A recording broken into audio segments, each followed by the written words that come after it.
Warning, this episode may contain disturbing content, soothing narration, and mild existential dread. Basically, murder ASMR for stressed professionals. Listener discretion is advised. Hell, it might be necessary. If only. Those are the words we so often hear after a tragedy. If only we'd done something differently. If only we'd had better information. If only we'd understood the danger in the moment. If only. After the explosions of the Grand Camp and the High Flyer in the port of Texas City, the if-onlys were just beginning. In the immediate aftermath, questions piled up. What caused an explosion this massive? Was it really an accident? Or, in the fearful uncertainty following World War II, was it sabotage, terrorism, communist sympathizers striking an American port? The FBI came, investigators questioned survivors, and officials searched for answers. But this was no act of intentional terrorism. This was a tragedy born from ignorance, complacency, and systems operating far outside the limits of what they actually understood. And in disasters like Texas City, it isn't enough to ask what people didn't know. The harder question is, who did know? Who understood the risks? Who should have understood them? Who had a duty to warn others? And who carried the responsibility to ensure a catastrophe like Texas City never happened in the first place? Before Texas City had even finished counting its dead, the search for blame had already begun. Because something this catastrophic demands a point of failure, a moment where the system broke down and exposed an entire city to unimaginable danger. And when investigators, survivors, and attorneys finally traced those failures backwards, it would lead to one of the most important legal precedents in United States history. This is the finale of Shockwaves, the 1947 Texas City explosion, right here on Crime to Burn. Welcome to Crime to Burn, where we explore the dark city landscape where true crime intersects with arson and criminal negligence. Join us as we sift through the ashes to bring you the story of what really happened.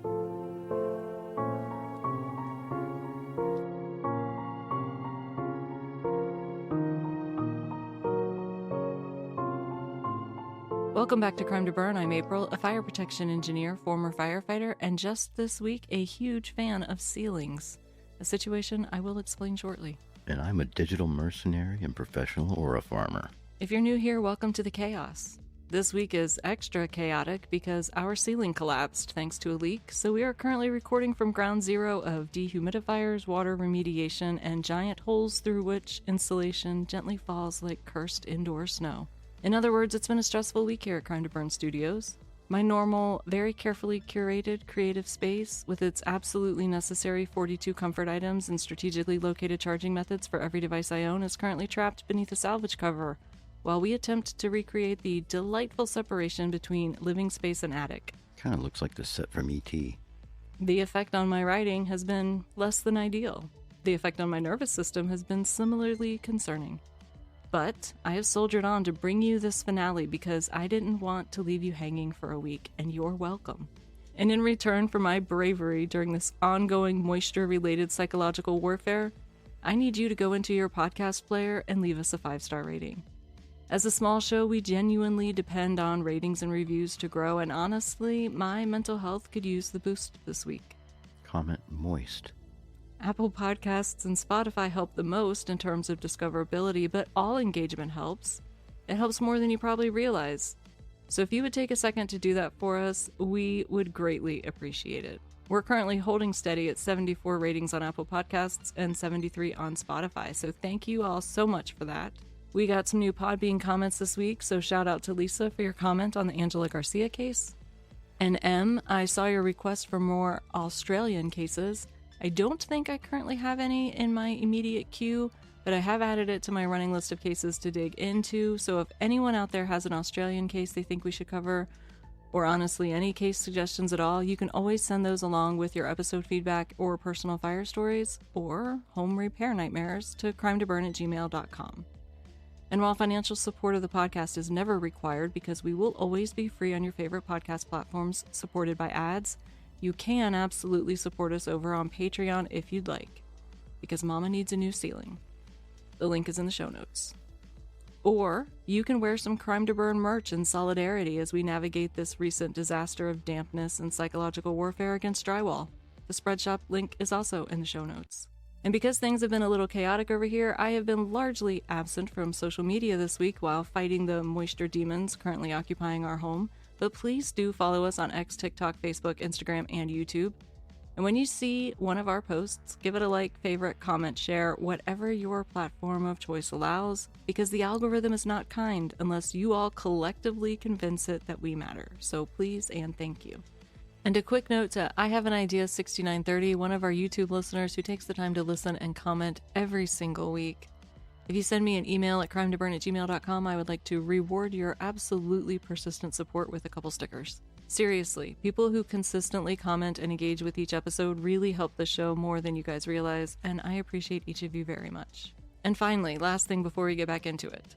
There will not be a new episode next week. I've made the executive decision that between the chaos at home involving the sudden betrayal of our ceiling and an absolutely unhinged lineup of work deadlines, I am going to take next week off. But we will be back on June 1st, which will be our 2-year pod-iversary celebration. I've not picked the case yet, but I'm excited to bring you something appropriately chaotic. Last year, for our 1-year anniversary, we covered exploding pants, which honestly feels difficult to top as a concept. Combustible chinos set the bar pretty high, but I'm gonna do my best, and as always, I remain completely open to any unhinged suggestions that you may have. Okay, back to the reason we're all here. In 1947, Texas City, Texas suffered not one but 2 absolutely catastrophic explosions in the port thanks to ammonium nitrate fertilizer. As we covered, the first ship to explode was the Grand Camp. A fire in the cargo hold containing ammonium nitrate fertilizer quickly got out of control because the dangers of ammonium nitrate were just not well understood. And firefighters and ship crews tried to smother the fire by sealing the hold, unaware that ammonium nitrate is an oxidizer, meaning the decomposition reaction produces more than enough oxygen to sustain itself. Then they introduced steam into the hold, which only heated the material further, accelerating the decomposition reaction and generating more heat and more pressure and more gas until the ship exploded. Kind of like when you eat too many beans. Yeah, I was going to insert something like that there. If I don't know, too low-hanging fruit. The resulting shockwave was so massive that it shattered windows in Houston, 40 miles away, and was reportedly felt for more than 200 miles. With electrical systems destroyed, water infrastructure heavily damaged, and radio communications knocked offline by the blast, the initial disaster response became chaotic and fragmented almost immediately. And to make matters worse, this all happened during a telephone operator strike, making communication with the outside world even more difficult. Throughout the day, the traumatized population that remained in Texas City endured repeated false alarms warning of additional explosions pending, toxic chemical releases, deadly gas clouds moving through the city, and panic spread almost as quickly as the fires themselves.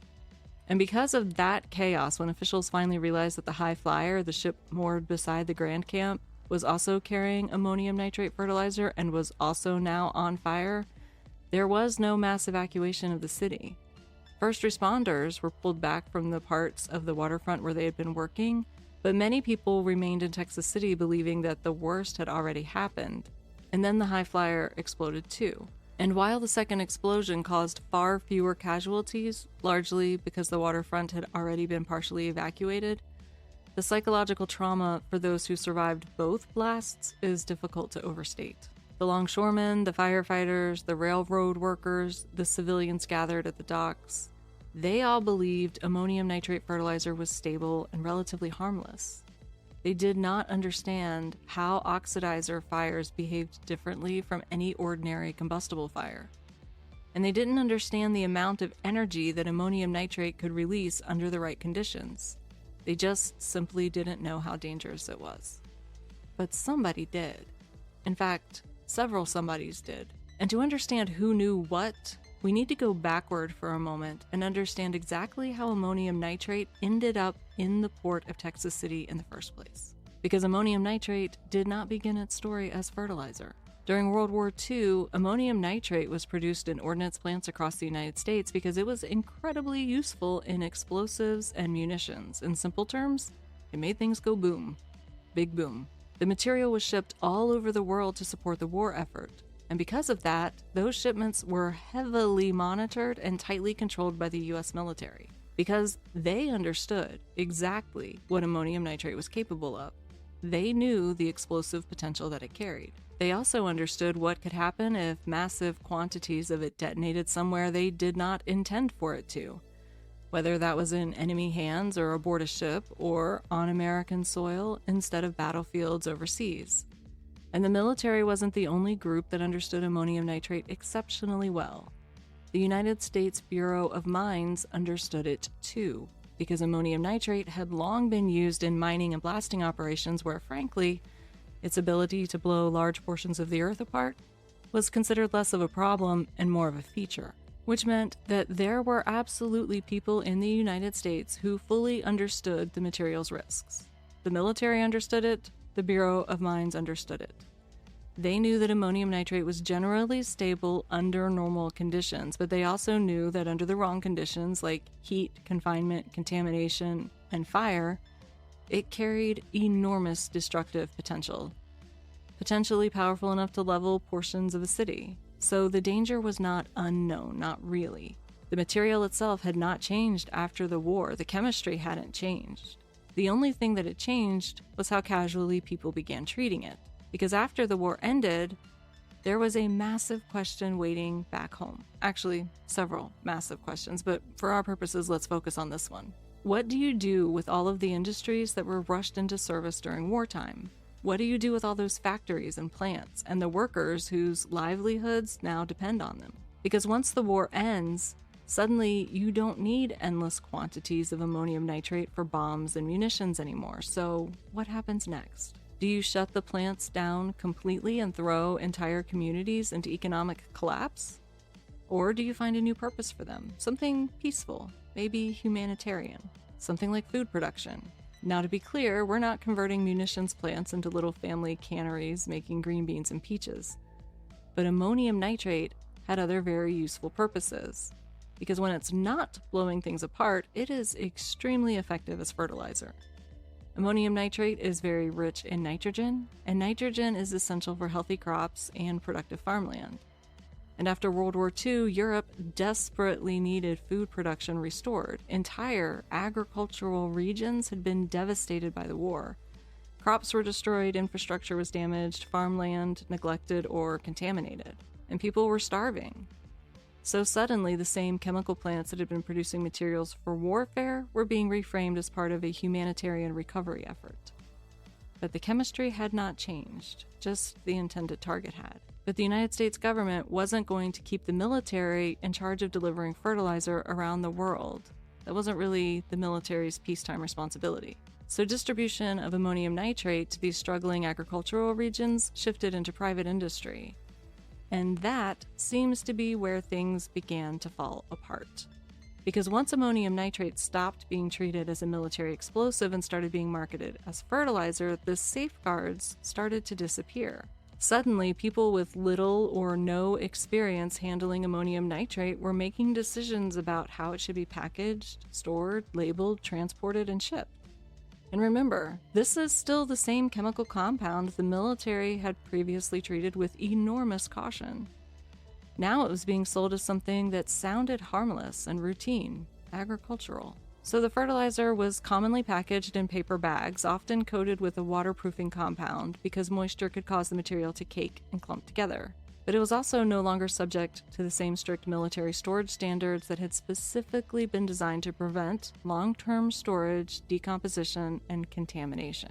And contamination mattered a lot, because ammonium nitrate becomes significantly more dangerous when mixed with certain substances, especially oils, fuels, and organic material, which means the danger did not disappear after the war, but the oversight did. The federal government made no efforts to create meaningful regulations governing the private sale and shipment of ammonium nitrate fertilizer after the war. And there were no broad federal requirements for hazardous labeling and no comprehensive national standards governing shipping or storage. Instead, the federal government essentially stepped back and said, this is no longer a military problem. And with that, all the responsibility around it seemed to fragment. The people manufacturing ammonium nitrate likely understood the risks. After all, many of these facilities had been producing it for the military under the strict wartime controls. But once the material left those plants, educating railroad workers and shipping companies, longshoremen, port officials, mayors about the hazards was no longer really anyone's clearly defined responsibility. And when it came to protecting port cities, those decisions often fell to politicians and business interests, not to chemists and explosive experts or fire protection engineers. Because to growing industrial port towns, ammonium nitrate looked like opportunity. More cargo meant more jobs and more tax revenue and more business moving through their towns. And apparently very few people were showing up to City Hall saying, hey, maybe we should think carefully before storing mass quantities of explosive oxidizers next to an industrial waterfront and residential population, because the information just simply didn't travel far enough. And that may be the most disturbing part of this entire disaster, because once ammonium nitrate left the hands of the people who truly understood it, the system largely became, hope everyone handling it knows what they're doing, and then just pray nothing introduces enough heat, pressure, or contamination to teach an entire city a catastrophic lesson about chemistry.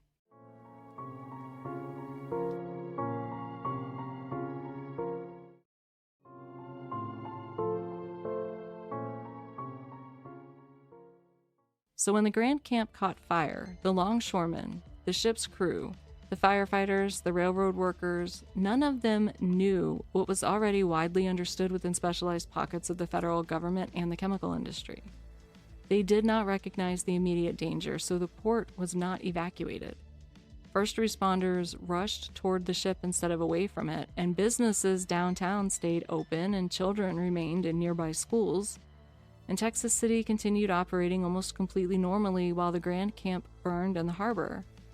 And honestly, one of the most haunting examples of that comes from the local high school. As the orange smoke rose from the burning ship, a chemistry teacher gathered his students around the classroom windows to explain that the unusual color likely indicated nitric acid in the smoke.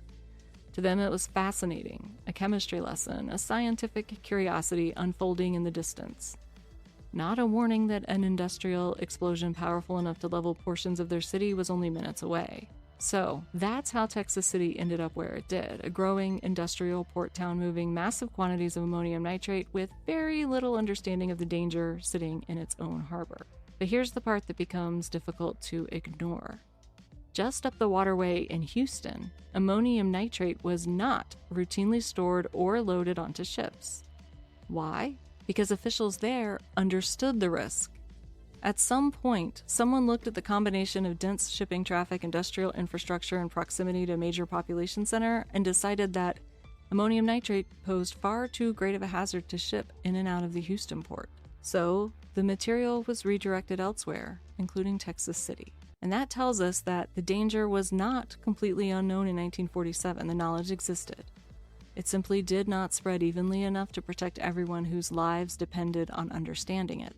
So as Texas City began counting its dead after the explosions, a number that can never truly be known with certainty, the questions started almost immediately. Official death tolls landed somewhere around 400 confirmed fatalities, but when you include the unidentified remains, the missing, and those who were never conclusively recovered, many estimates push that total closer to 600.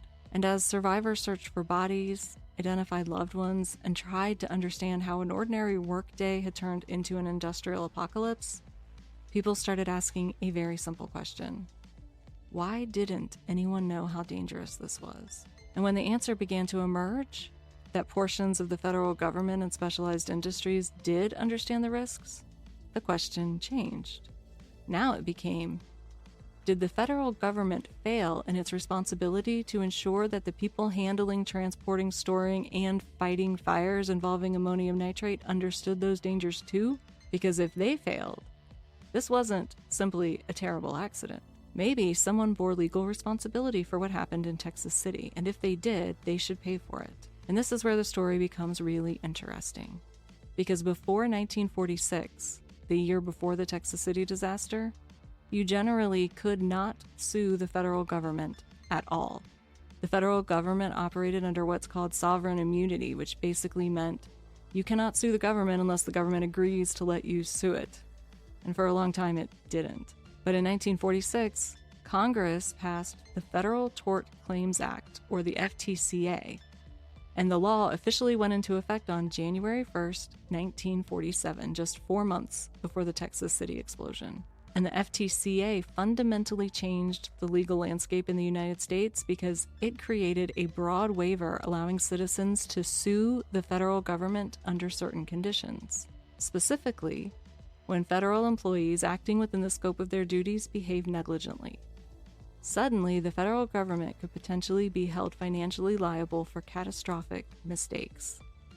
And Texas City was about to become the first truly massive test of that new law. A lawsuit was filed, Dalehite v. United States. At the center of the case was a widow from the Texas City disaster, the wife of a ship's captain who was killed in the explosion.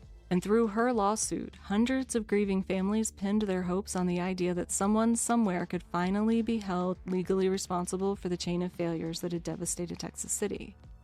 And the basis of that lawsuit was relatively straightforward. The federal government knew ammonium nitrate could be extraordinarily dangerous. And according to the plaintiffs, that knowledge could be clearly demonstrated through the government's own wartime regulations governing the manufacture, storage, handling, and transportation of ammonium nitrate during World War II. The United States Bureau of Mines also had guidance and regulations involving ammonium nitrate because of its use in blasting operations. And the Coast Guard had already classified it on its dangerous explosives list. So according to the lawsuit, the danger was known. Yet despite that knowledge, the federal government created no comprehensive national requirements for hazardous labeling, shipping methods, storage conditions, or warnings to protect the ports, railroads, shipping companies, and municipalities that were suddenly handling massive quantities of the material after the war. And according to the plaintiffs, that failure amounted to negligence on an enormous scale, because the federal government had effectively transferred an industrial explosive into civilian commerce while assuming that local officials and shipping personnel and railroad workers and port operators and longshoremen would somehow possess the specialized chemical and safety knowledge necessary to regulate it safely themselves. The lawsuit argued that that assumption was catastrophically unreasonable, and Texas City was the result. Now, this case would become one of the first massive tests of the FTCA, and the judge that was assigned to hear it introduced a completely different layer of uncertainty for the plaintiffs. The judge was named Thomas M. Kennerly, and he was a fascinating figure, because despite eventually becoming a federal judge, he had never attended law school. Instead, as a young man in rural Texas without the money or opportunity for a formal legal education, he just borrowed law books from local attorneys and taught himself the law independently. And he did it so well that somehow, when he finally sat for the bar exam, he passed, which honestly is an accomplishment I cannot overstate. I'm trying to imagine passing the professional engineering licensing exam after nothing but self-study from borrowed textbooks, and I think that's probably the closest comparison I can make, and it's astonishing. So Judge Kennerly was clearly exceptionally intelligent, but he was also known to be deeply patriotic and generally sympathetic toward the federal government in all legal matters. He was said to have viewed America's role in World War II as something much larger than politics. He viewed it as a moral struggle to preserve freedom and human dignity. And as much as we would like to imagine that judges leave all their personal bias at the courtroom door, bias is a part of the human condition, and it exists in every courtroom. And in a case where grieving families were attempting to argue that the federal government bore responsibility for a catastrophe that killed nearly 600 people, those perspectives mattered, potentially enormously mattered. And the trial itself occasionally bordered on theater. At one point, one of the attorneys dramatically stood up in court holding a bag of ammonium nitrate fertilizer over his head and reportedly shouting, "I have the murder weapon right here," while aggressively waving the bag around the courtroom as though he was about to personally bludgeon someone to death with fertilizer. And Judge Kennerly, completely unfazed by the performance, just dryly responded, "In other words, you have the fertilizer," which I think tells you a bit about Judge Kennerly's personality. And then Elizabeth Dalehite took the stand, and she recounted the morning of April 16, 1947. Because of the telephone operator strike, her husband had been unable to call the port to find out if he was needed for work that morning. So the two of them simply got in the car and drove down to the waterfront together. Her husband stepped out to walk toward the offices and check in, and Elizabeth stayed in the car to finish her morning prayers. And then the Grand Camp exploded, and Elizabeth later described suddenly finding herself thrown completely clear of her vehicle by the forces of the blast, and her husband was gone. And in the immediate aftermath, injured, disoriented, and in shock, Elizabeth somehow managed to begin transporting wounded survivors to Galveston for medical treatment in her vehicle that had miraculously remained drivable, all while her husband's body lay dead, not far from where she had been parked only moments earlier.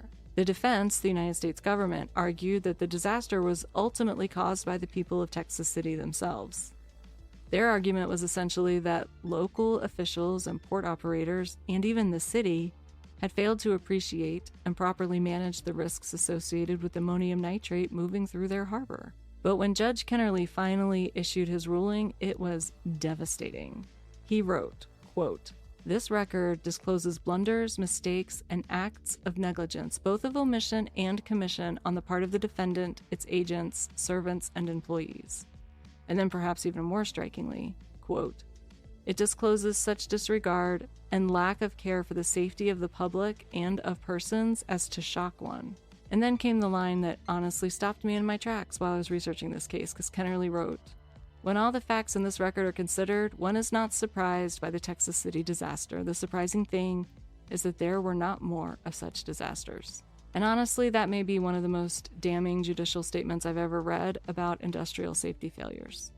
And those quotes are taken directly from the book City on Fire, which is linked in the show notes. But this was far from the end of the story, because the federal government was not about to quietly accept defeat in one of the first massive tests of the Federal Tort Claims Act.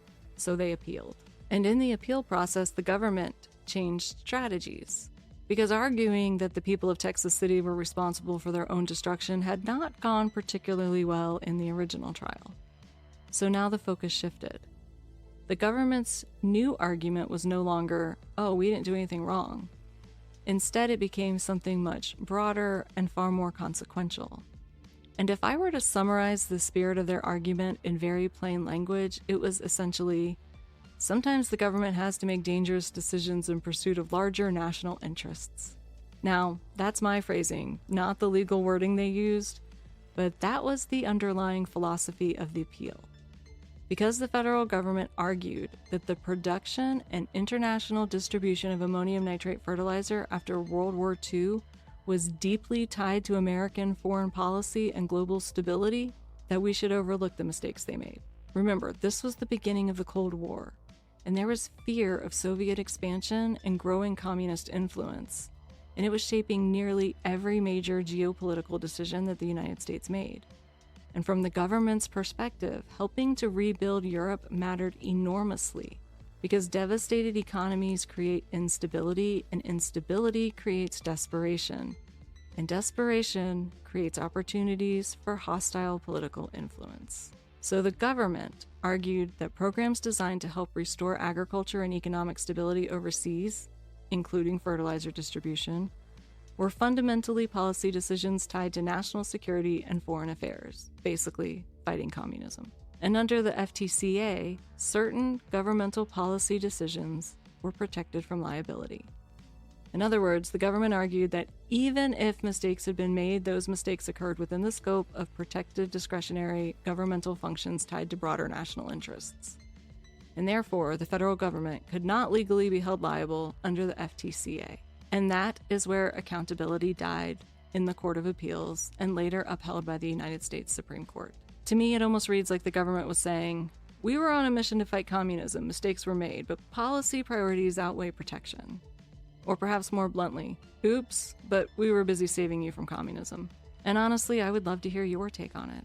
Now, there's a lot of political maneuvering wrapped up in this case that I simply cannot do justice to in this series. We could probably build an entire series just around the Cold War politics and the legal strategy and the implications of the Supreme Court ruling, but that's really pretty far outside the mission of the show. So if you would like a much deeper breakdown of the political and legal side of the Texas City disaster, I highly recommend the book City on Fire by Bill Minutaglio, I believe. It's in the show notes. He does an excellent job unpacking all of it. But despite the Supreme Court ruling, this story does not end entirely in defeat, because the attorney representing the plaintiffs refused to give up.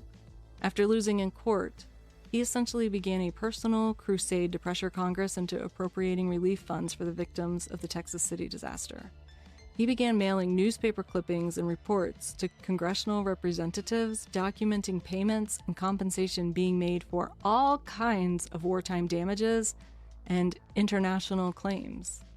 And one example in particular stood out.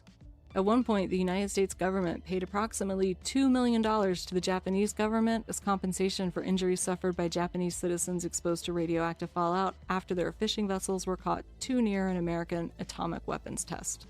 And politically, examples like that became difficult to ignore, because once the government acknowledged responsibility and compensation for harm inflicted elsewhere, it became much harder to argue that the victims of Texas City deserved nothing at all. So eventually, Congress approved compensation for survivors and victims' families, but honestly, the payments were painfully small for a catastrophe of this magnitude. Widows, widowers, orphans, injured survivors, each would receive checks for approximately $12,195.21, which would be today equivalent to about $150,000, which even adjusted for inflation feels almost impossibly inadequate for a completely preventable industrial disaster that destroyed an entire community. And in closing, the Texas City disaster taught us something incredibly important. Technology changes rapidly, and human understanding rarely keeps pace. And every new technology, every new industrial process, every new material we rush to scale up and distribute into the world comes with risks that are not yet fully understood. Risks that often outpace regulation. Because the uncomfortable truth is that no single person, agency, corporation, or government body will ever perfectly protect the public from emerging dangers. Responsibility fragments, and knowledge gets siloed, and warnings fail to travel far enough. And by the time bureaucracy catches up, people may already be dead. Which is why we can never stop asking questions. We can never stop challenging assumptions about what is safe simply because something has become routine or profitable or normalized. Bureaucracy moves slowly, but fires, explosions, and catastrophe, they move very fast. This has been Shockwaves, the 1947 Texas City explosion on Crime to Burn. Inevitably uneditable. That's not really pointed at my mouth. The kitten has arrived for chaos. 2 of them. All the aminals are here. And I have a drink and you don't. It's weird. Are you out of beer? That would be an emergency. We're big fans of shade in this house. Standing in it, throwing it. Yeah, throw a little shade once in a while. Yeah. Should build a shade launcher. I have 2 of those. You have 2 of them? Yeah. I've got my left eyebrow and my right eyebrow. Oh, yeah. And I can control them independently. You ever worried that those things will disconnect and fly off your face? Like, nope. It concerns me sometimes. You're worried about my eyebrows? They could fly away. And then what are you going to do when you don't have eyebrows? Tattoo someone. Then you can tell everyone you married a woman with a face tattoo. I think I wouldn't. I do have amazing eyebrow control. You should get them pierced and get some dumbbells in there. Do you even lift, bro? You can't independently control your ears? You can do the eyebrows, but not the ears. All right. I can only do one eyebrow. Wow. You really can do your ears independent. That's great. I'm going to have to practice that now. If you combined our faces, we would be so expressive no one could even look at us. It would just be like looking at the sun. Well, all my life I could do the right eyebrow, but I could never do the left one. And so when I was in college and I was bored in lectures, I would hold my left eyebrow up and try to freeze my face and keep it from falling and hold the right eyebrow down. I'm sure my professors were like, what is she doing? If you were doing it just like that, I'm 100% sure they were. And then eventually I could hold my left eyebrow up by itself. And so then I started working on being able to move it by itself. And I taught myself to control each eyebrow independently. Yeah, that's how I learned to do my fingertips, but now I can't do it anymore. Yeah. That's what happens when you're bored in the hospital for months. Well, see, I didn't know that independent ear control was an option when I was in the hospital, so I wasted I wouldn't say it was wasted. You picked up a pretty useful skill with the eyebrows. That wasn't in the hospital. Oh. I wasted 2-month hospital stays in my life. I could have been learning to independently control my ears. It could have. I was on a lot of Dilaudid. A lot of Dilaudid. Also, they wanted me to work on walking. Oh, that's how inconvenient. Walking is a big deal after they take out an entire internal organ. I've had 1.5 internal organs removed. I haven't had anything removed. No, 2.5.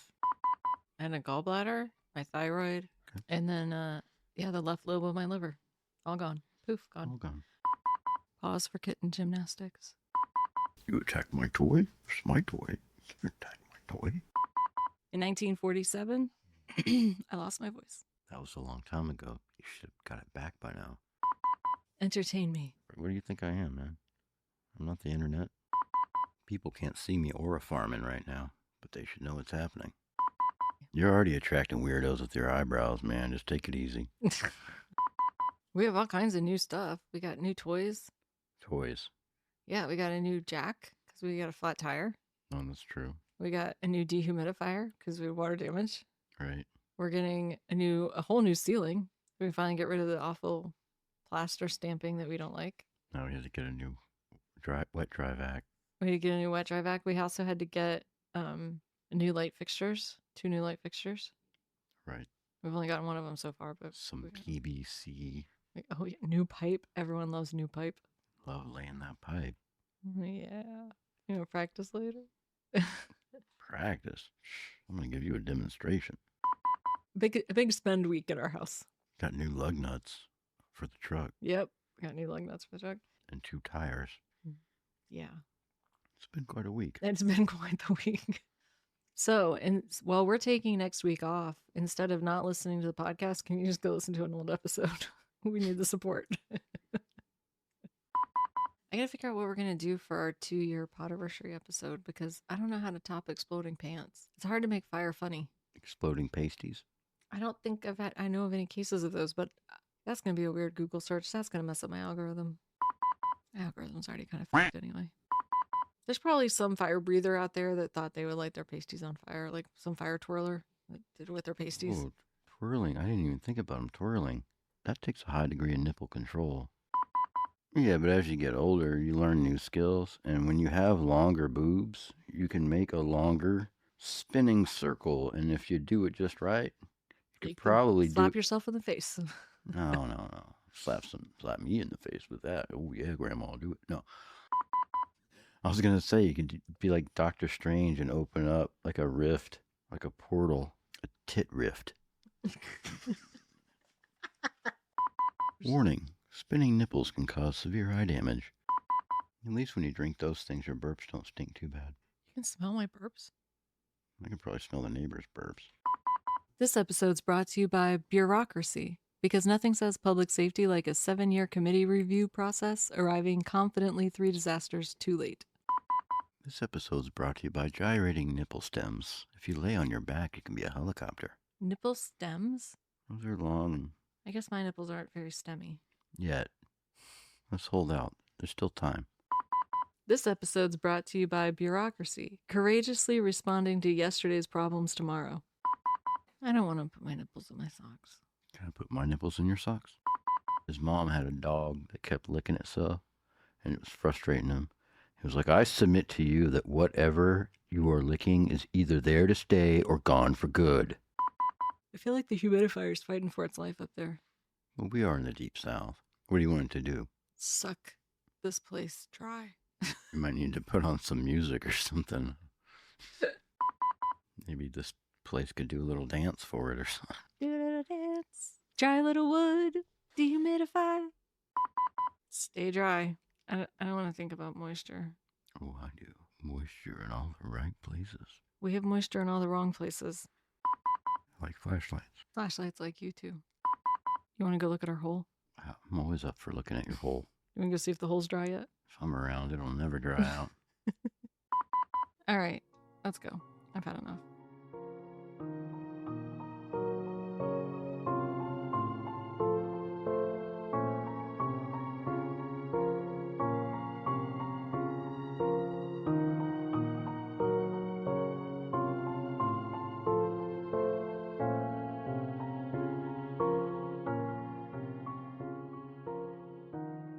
Crime to Burn is a production of Crime to Burn, LLC, where we light fires in your brain and not your buildings. All rights reserved. Still spiritually parched after this episode? It's okay, Steve believes in cross-pollination. Here's a trailer for a show we think deserves to infiltrate your ear holes, in a good way. Don't forget to leave a 5-star review before you go. Steve is watching. Love a good mystery that leaves you wanting more? Check out my podcast. Hi, I'm Kadra, the host of Perplexity, a Mystery Podcast. I tell tales every single week that have left me perplexed. You'll hear true crime cases, mysterious disappearances, learn about cults, hear baffling sightings of cryptids, chilling paranormal encounters, and even dark and weird history. I release new episodes every Wednesday, and you can listen anywhere podcasts are available. I'm also on Patreon, and you can even watch me on YouTube.